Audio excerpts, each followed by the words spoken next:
காலை வணக்கம். நாம 51 சக்தி பீடங்கள் கன்னியாகுமரியில இருக்க 2 சக்தி பீடத்தை பார்க்க வந்திருக்கோம்.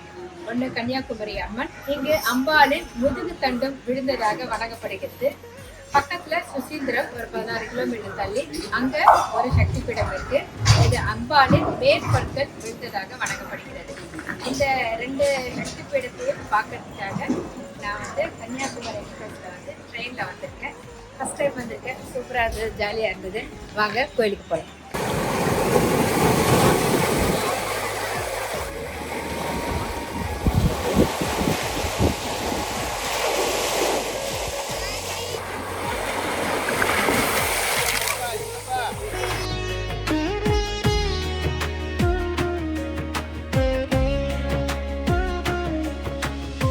ஓம் சக்தி பராசக்தி யாத்ரா டைம் 51 சக்தி பீடம் நம்ம பார்த்துட்டு இருக்கோம்.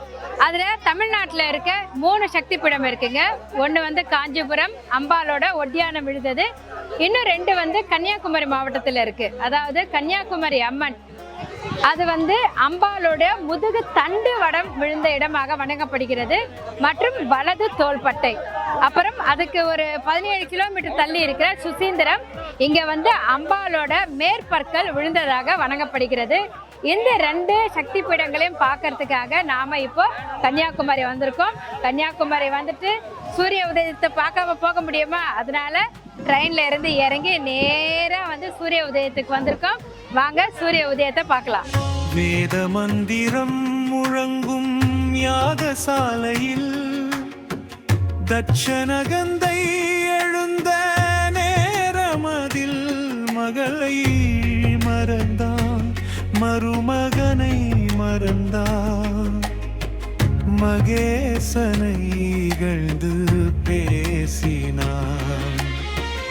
அம்மா பார்வதி கண்ணீர் மறைக்க அப்பார் தட்சம் அகந்தை வளர்க்க, சிவன் இல்லாயாகம் புண்ணியம் இல்லை என்ற சொல்லே அவனுக்கு புரியவில்லை.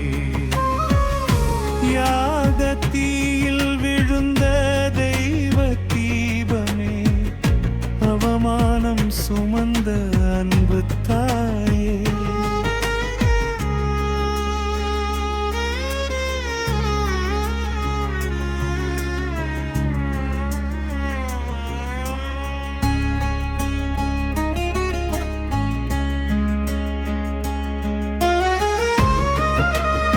அம்பாலோட மூக்கத்தி உலக புகழ் பெற்றதுங்க. ஒரு ஏழை குடியவனுக்கு பெண் குழந்தைகளா பிறந்துட்டு இருக்கு. அப்போ மறுபடியும் அந்த ஏழையோட மனைவி கர்ப்பமா ஆறாங்க. இந்த முறையும் பெண் குழந்தை பிறந்தா நான் தற்கொலை பண்ணிக்குவேன் அப்படின்னு சொல்றாரு.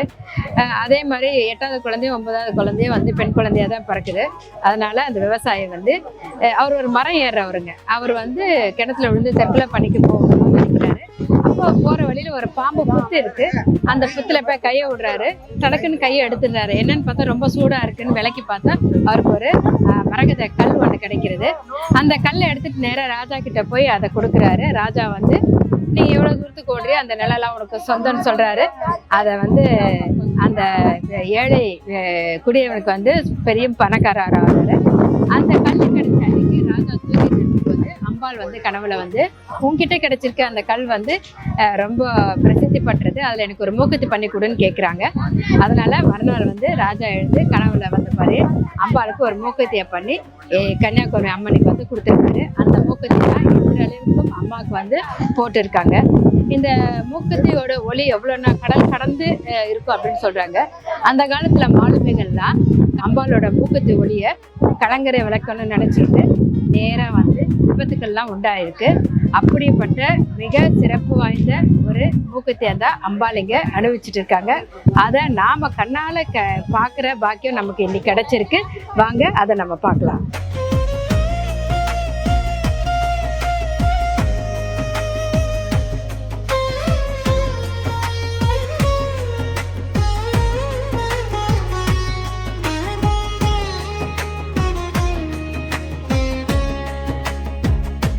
சிவனின் தாண்டவம் உடலையேந்தி ஈசன் எழுந்த போது உலகம் நடுங்கி ஓசை கேட்டது. அழிக்கும் தாண்டவம் ஆடினார், காலனையும் கால் கீழ் வைத்தார். கண்ணீரே விஷமாக மாற, கோபமே பிரளயமாக ஓட, உலகம் அழிய வேண்டாம் என விஷ்ணு சக்கரம் சுழன்றதே. சரணம் சே சக்தி பீண்டபோது.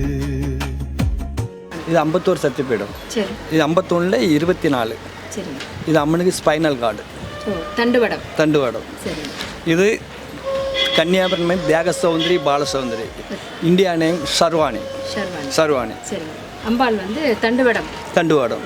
இது வந்து உருவம் கிடையாது, இது முதுகு பாவம். சரிங்க. முதுகு பாவம். முதுகு பாவம். 51 சக்தி பீடத்தில் அம்பாளோட தண்டுவடம் விழுந்த இடத்துல இருக்குதான் நம்ம இப்போ இருக்கோம். இது கன்னியாகுமரி மாவட்டத்தில் இருக்குது. கன்னியாகுமரி பகவதி அம்மன் கோவில் இருக்கு இல்லையா, அதுக்கு பக்கத்துலேயே அம்பாளோட தண்டுவடம் விழுந்த சக்தி பீடம் இருக்குது. ஸோ கன்னியாகுமரியை பார்த்துட்டு அப்படியே வெளியே வந்தீங்கன்னா ஒரு 2 நிமிஷம் நடந்தால் போதும் அம்பாளோட சக்தி பீடம் இருக்குது. அம்பாளோட சக்தி பீடத்தை எல்லாரும் பார்த்து அம்பாளோட அருள் உங்கள் எல்லாருக்கும் கிடைக்கணும்னு மனசார வேண்டிக்கிற. ஓம் சக்தி பராசக்தி. இதான் மூலஸ்தானம். மூலஸ்தானம். மூலஸ்தானம். ஓ, பகவதி அம்மனோட மூலஸ்தானம். இதான் மூலஸ்தானம். சரிங்க. இந்த அம்மா தான் வெளியே வரும், பகவதியுமே வெளியே வராது. ஓ, ஓகே, சரிங்க. இந்த அம்மா தான் மனுஷாதான் வதம் பண்ணது, இவ தான் வதம் பண்ணுவோம். மகிஷாசுரனை வதம் பண்ணது அம்பாள். அந்த அம்பாள் தான் வந்து ஊர்வலமாக எடுத்துகிட்டு போவாங்க இல்லையா, அந்த 10 நாள் திருவிழா. வைகாசி திருவிழா அன்னைக்கு 10 நாள் வந்து அம்மா வந்து ஊர்வலமாக இந்த ஊரை சுற்றி வருவாங்க.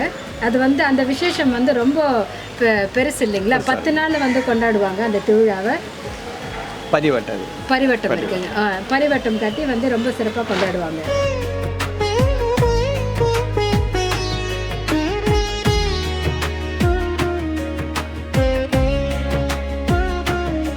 அம்பாளுக்கு உருவம் இல்லைங்களா? உருவம் கிடையாது. ஆமாம், தண்டுவடம் மாதிரி இருக்குது பாருங்க. அம்பாளோட தண்டுவடம் விழுந்த பகுதி நம்ம தமிழ்நாட்டில் கன்னியாகுமரியில் இருக்குது. அது வந்து ரொம்ப சிறப்பு வாய்ந்தது. ஒவ்வொருவரும் இந்த தேவியை வந்து தரிசிக்கணும். அம்பாளோட அருள் உங்கள் எல்லாருக்கும் கிடைக்கணும்னு நான் மனசார வேண்டிக்கிறேன். ஓம் சக்தி பராசக்தி.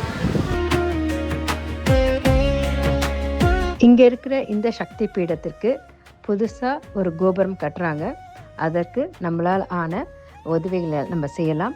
அதற்கான எண்ணும் காண்டாக்ட் நம்பரும் இங்கே கொடுத்துருக்கேன். முடிஞ்ச அளவுக்கு எல்லாரும் இந்த அம்பாளோட கோபுரம் வர்றதுக்கு உதவி பண்ணுங்க. நன்றி.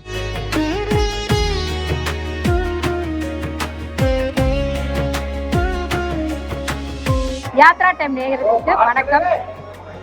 நாம் 51 சக்தி பீடத்தில் மிக முக்கியமாக இருக்கிற 3 சக்தி பீடம் தமிழ்நாட்டில் இருக்குது.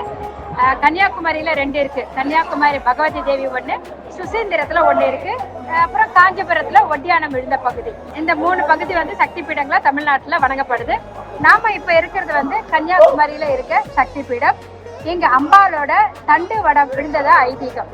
அம்பாள் தன்னுடைய கடும் தவத்தினால் சிவபெருமானை மனம் முடித்ததாக கூறப்படுது. அம்பாள் தவம் இருந்த இந்த புண்ணிய ஸ்தலம் தான் கன்னியாகுமரி. இங்க இருக்க விவேகானந்தா பாறையில தான் அம்பாள் வந்து ஒற்றை காலில் தவம் இருந்து சிவபெருமானை வேண்டி மனம் புரிஞ்சிருக்காங்க. அந்த திருமணம் வந்து சுசீந்திரம் இங்க இருந்து ஒரு 17 கிலோமீட்டர் தூரத்துல இருக்கு. அங்கதான் அம்பாளுக்கு வந்து திருமணம் நடந்திருக்குங்க.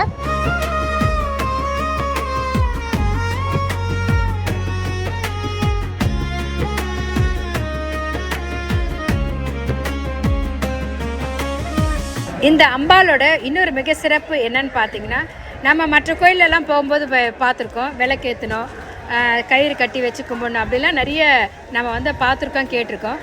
ஆனால் இந்த அம்பாள் கிட்ட நாம் ஒன்றுமே எடுத்துகிட்டு போக வேண்டாங்க. மனசால அம்மா கிட்ட வேண்டிக்கிட்டாவே போதும். நம்மளோட எண்ணங்கள் எல்லாமே அம்மா அவளோட தவத்தோடு சேர்ந்து நம்மளோட எண்ணத்துக்காகவும் வேண்டிக்கிட்டு நம்மளோட எண்ணங்களையும் வேண்டுதல்களையும் நிறைவேற்றி கொடுக்குறாங்க. குழந்தை வரம் வேணும் அப்படின்றவங்க இந்த கோயிலுக்கு வந்து வேண்டிக்கிட்டா கண்டிப்பாக குழந்தை பிறக்கும்னு சொல்கிறாங்க. திருமணம், வாழ்க்கையில் வெற்றி, ஒவ்வொரு முயற்சி எடுத்தோம் நம்மளால வெற்றி பெற முடியல அப்படின்னு நினைக்கிறவங்க கூட இந்த அம்பாவை வந்து மனசார நினச்சிக்கிட்டு வீட்லேயே ஒரு விளக்கு ஏற்றி, அம்மா என்னுடைய காரியங்கள் சக்ஸஸ் ஆகணும், ஜெயிக்கணும் நான் அப்படின்னு வேண்டிக்கிட்டாவே இந்த அம்பாள் நமக்கு வந்து துணை இருந்து நம்மளுடைய எண்ணங்களை வெற்றியாக்கி கொடுப்பாங்க. ஓம் சக்தி பராசக்தி.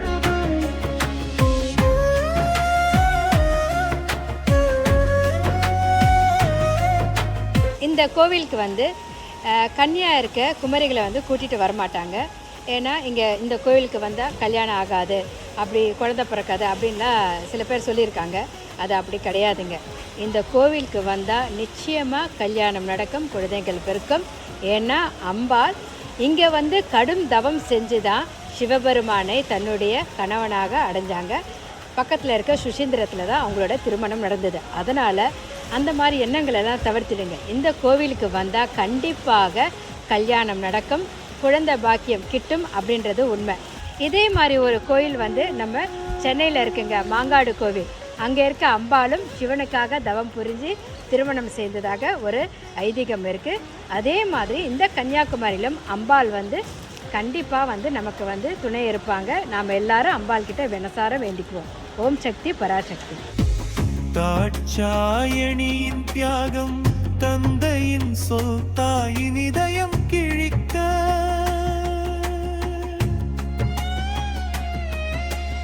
கன்னியாகுமரி பகவதி அம்மன் கோயில் வந்து காலையில் 4:30 மணிக்கு திறக்கிறாங்க, மத்தியானம் 1 மணி வரையும் இருக்குது. மறுபடியும் மாலை 4 மணிக்கு திறந்து 8 மணி வரையும் கோவில் திறந்துருக்குங்க. அம்பாலோட திருவிழாக்கள் பார்த்தீங்கன்னா நவராத்திரி ரொம்ப சிறப்பாக கொண்டாடப்படுது. அதே மாதிரி வைகாசி மாதத்தில் வர 10 நாட்கள் வந்து அம்பாளுக்கு சிறப்பு பூஜைகள், தேரோட்டம் அப்படின்னு ரொம்ப சிறப்பாக கொண்டாடுறாங்க. அந்த மாதத்தில் ஒரு நாள் தான் அம்பாலோட ஒரு கதவு திறப்பாங்க. அதில் வந்து அம்பாலோட மூக்கத்துக்கு சூரிய ஒளி வந்து நேரடியாக படுமா. ஸோ அந்த 10 நாட்கள் வந்து ரொம்ப சிறப்பாக வந்து கொண்டாடுறாங்க. அது சக்தியாக மீண்டும் பிறந்தது. யாகத்தில் விழுந்த தெய்வ தீபமே, அவமானம் சுமந்த அன்புத்தா